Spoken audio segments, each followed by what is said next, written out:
Bonjour à tous, je suis très heureuse de vous retrouver aujourd'hui pour une vidéo sur la 7e position qui va faire suite aux différentes vidéos que j'ai faites ces dernières semaines sur les positions à 3 doigts.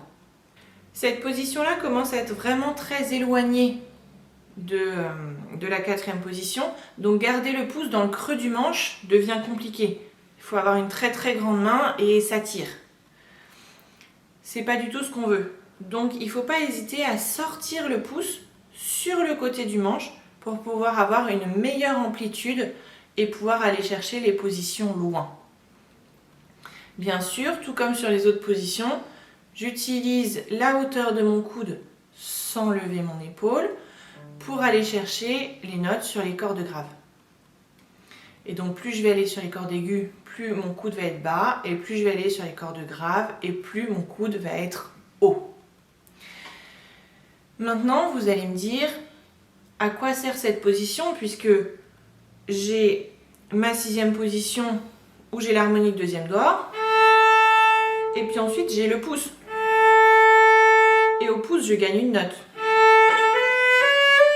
Puisque je joue La, Si, Do dièse, Ré.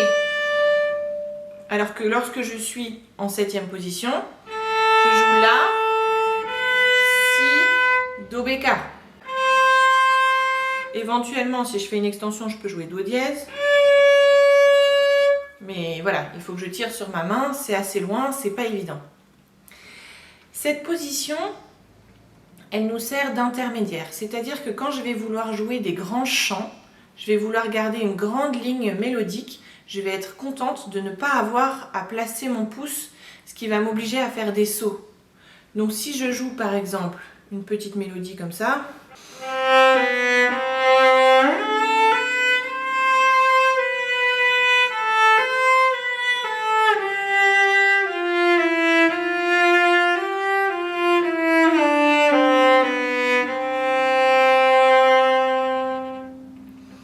alors c'est beaucoup plus fluide que si je la jouais en insérant le pouce.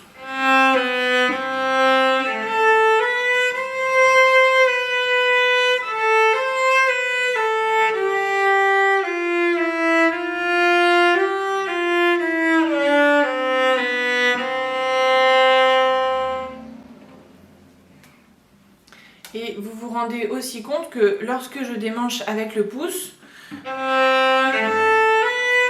je suis presque obligée de jouer harmonique sur cela, ce qui fait que ça me fait un petit trou dans le vibrato.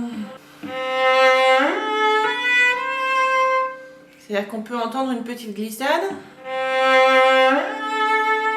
et je peux vibrer ma note de départ et ma note d'arrivée.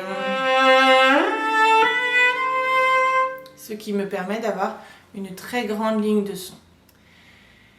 J'espère que cette vidéo vous aura été utile. Je suis bien sûr disponible pour toutes vos questions. N'oubliez pas de vous abonner à ma chaîne pour rester en contact et je vous souhaite une très belle journée. À bientôt!